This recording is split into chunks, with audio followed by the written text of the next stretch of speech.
I'm a businessman. I have inventory. It's got a dog box transmission, H pattern dog box with straight cut gears.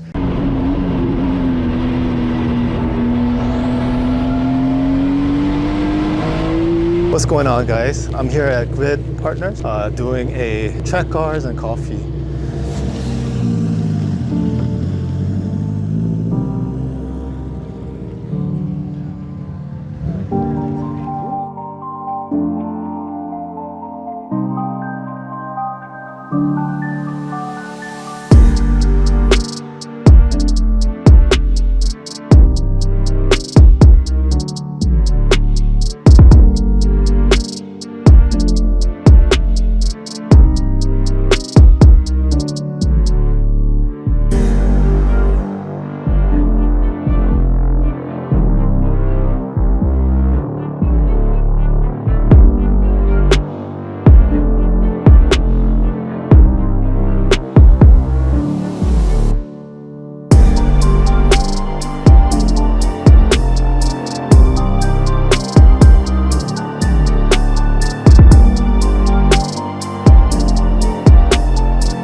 What's up, Rob? What's up? I'm tired. Yeah, I'm back at the same shop, but it looks completely different. Yeah. What's going on? Well, you know, since the last time you were here, I cleared out a bunch of my stuff.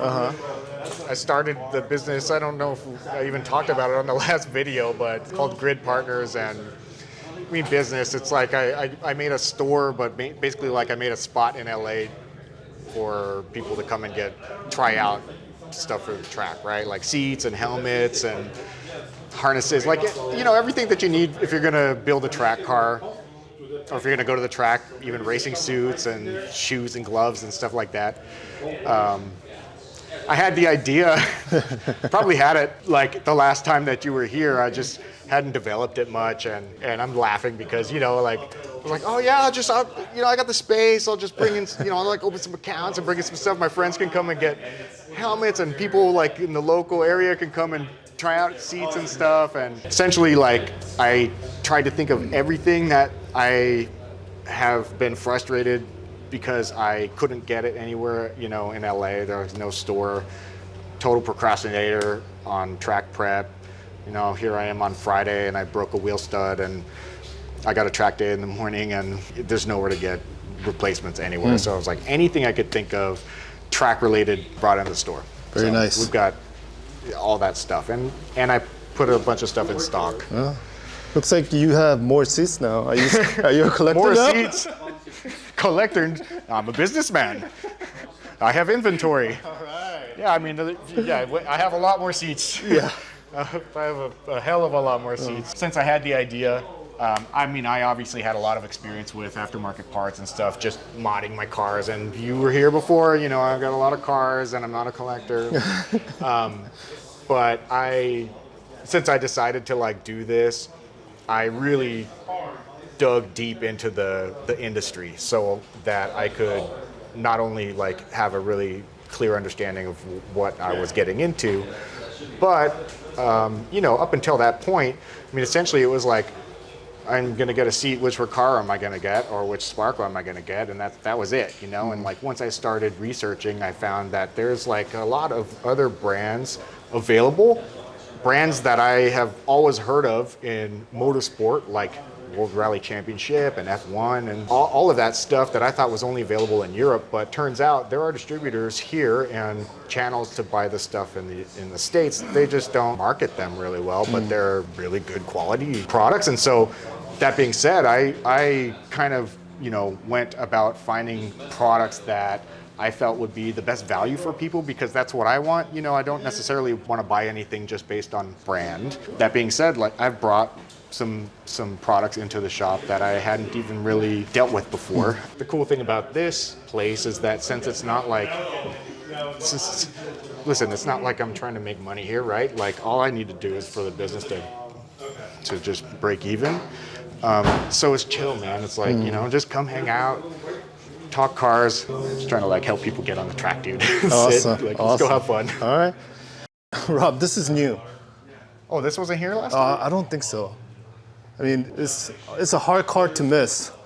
Okay. Yeah. So what year is this, and how did you end up getting this car? Well, it's a Ford Escort Cosworth, Ford Escort RS Cosworth, or Cosworth RS, however you want to say it. I have actually posted one of my cars for sale, which, you know, I really don't like selling cars, but I posted one for sale, and somebody hit me up and they were like, yeah, I've always wanted that car since I was a teenager. And I said, cool, buy it, you know. And they were like, well, you know, would you be interested in a trade? No, I'm trying to sell a car here. Like, you don't understand.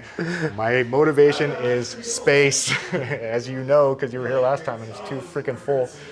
And then he sent me this, you know, he sent me a picture or whatever of this car. Man, this has been one of my dream cars since I was 18 years old. I was into WRC.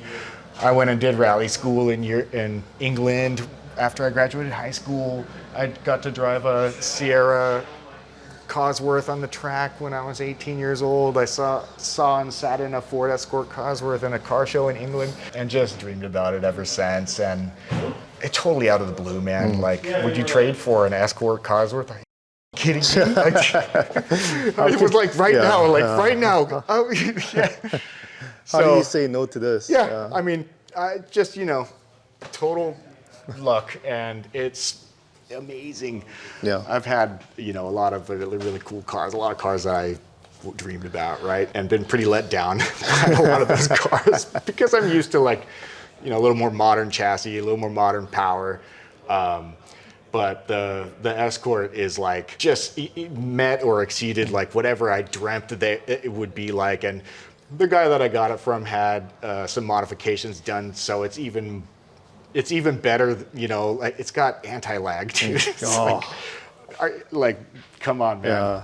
Yeah, how cool it's got is that? launch control, anti-lag. It makes all the turbo noises, but the best part is the chassis. It's like E36 style, super balanced. You know, like it's got enough power. It's not super powerful, but it's got enough power and it's so balanced that it's like, come on, like go faster. What are you doing? Like more gas, right? Just like E36, like kind of unflappable. Shocking, because a lot of the older cars that I've had and driven, I'm being like, you know, like whatever, steering sucks, brakes suck, you know, something. Not this. So really exciting, man. And awesome. I mean, and the, you know, the looks, it just looks like a huge Hot Wheel. Yeah, especially with the color. The color, the wing, the flares. Yeah. It's awesome. Oh my God. Yeah. Ooh. So this normally has a carbon fiber splitter in the front that, you know, covers covers it up and looks a little nicer. I'm pretty hard on cars, dude. I drive them hard, man. I don't get cars to look at, dude. I get them to stand on the throttle. So I just took off the splitter because I knew, like, with one look, I was like, man, that thing's gonna be gone in like a week. So maybe I'll fab up something that's smaller or whatever, but for now it's got no splitter. Very cool car. Yeah, it's rad. Yeah, this one's all wrapped up, ready to go. It's not wrapped. Oh, is it not? So a friend of mine named Daniel does hand painting on cars. Wow, okay. This is hand painted. He hand painted a couple cars that look kind of cartoonish. When we were talking about this car, I told him, hey, not cartoonish for me, but just give it some 90s style because it's a 90s body, it's a 90s car, and like make it stand out. So it says Grid Partners. I'm just finishing up this build. It's been a long time coming. Just finishing up. I'm going to take it out to the track with SoCal Drivers Club on the 20th for its shakedown. Nice. And really excited, man. Castro Motorsport did the build, kind of one of those like just do everything kind of builds. So it's got an S54 motor swap. It's a built S54 forged internals, cams, a little bit higher compression. It's got this really cool looking Turner intake. I got these MCS coilovers with remotes from Alex Bernstein. It's got a dog box transmission, H pattern dog box with straight cut gears. I've never driven one before, and I've only driven this up and down the street just to test some things. I haven't taken it to the track yet, but just on the street. The noise, man. Oh yeah. The noise and like the shift feel. It like lurches forward when you upshift. So it's clutchless upshifts. It's crazy. Wow. And I love it. Do you know the power and weight roughly? So it still needs to get tuned. Okay. So I expect with the motor, it's maybe 340, 350 wheel. The weight, I haven't weighed it, but I mean, it's a 95 coupe, slick top, base model. Obviously, that's all my stuff. I'm not finished with it yet. I'm gonna keep these are hard motorsport door panels that I've upholstered with the M-Rain. Oh wow! Hard Motorsport sent us everything that they make for the E36 because they were really excited about the build. So we still have to finish the car. We're gonna put in some Lexan instead of glass. We're gonna put in the rest of the door panels and the rear seat delete, but we're gonna rip out the carpet, rip out the sound deadening, shave everything like we did with the engine bay, where it's just like looks like smooth and clean, right? Like completely shaved. If you look at the engine bay, it's like shaved. Yeah. And so what Chris Castro did and his brother who does the body work, they stitch welded the entire engine bay. Oh. Then they put seam sealer over it. Then they painted it. And that's after they shaved off everything like for unused accessories and stuff. So it's cool because it's track car, super clean looking, but it's almost like a show car engine bay. We'll see how fast I can dirty that up. So when the interior is going to match, they covered the dash to match the door panels. Again, these are the hard motorsport door panels are usually just like black, plastic or composite material, but we upholstered it. So it's not really like adding a bunch of weight, but it's also not like super stripped down. I'm telling you all this just to answer the weight question. Yeah. I still have to add, I'm going to put in a half cage for harnesses. So it's pretty light, but it's not going to be like, I'm not trying to make it like, I'm not counting ounces here. Okay. But it's going to be a riot, dude. I mean, just the motor and the trans. Yeah, yeah. And the shifter, it's got to put a CAE. So with the dog box, I mean, it like grabs. It's just different than any other manual transmission I've driven. As soon as you take it out of gear, it grabs the next gear. It's like, it's really fun. And the noise, this car is going to be insane. Yes. So, you know, I put the Stop Tech trophies. I mean, basically like really high-end parts that are supposed to work really well. Custom diff. We had to make a custom drive shaft because of the transmission. I don't really know what else to tell you. Just, yeah, a lot of like really good parts that should come together really well. I mean, Chris Castro and I have a knack of like building cars that are really fun and good. So I'm expecting this one to be really good. Yeah. Maybe not necessarily really fast out the gates because, you know, the spring rates on the MCS are really high. I'm probably going to have to add some like legitimate aero. If I do, then I really want to add something from Amir at RS Future because I've seen some of the stuff that he's made for some friends of mine, and I'm just like super impressed. And I want to go fast, and I want like real stuff that works, not just stuff that looks like a big wing. Man, I'm just super excited. You know, this car is going to be nuts. Yeah. And this is almost done. Once this is done, Chris is working on another track car project for me. That's also like it's a little further away than this because the motor is just getting wrapped up and it has to be installed. This one's got the motor installed and it's running. But that other car is going to be crazy. It's a 1M and we're doing a motor swap and a bunch of other swap, and it's going to be pretty fun. And so, man, I mean, it's like, you know, but it's business expense, right? Because I mean, we got two grid partners. We got to be out there on the track showing people how the products that we are now selling work. But I'm keeping passenger seats and everything, so everybody can come and enjoy the fun. Awesome. All right.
Thank you for watching. We'll see you at the next one.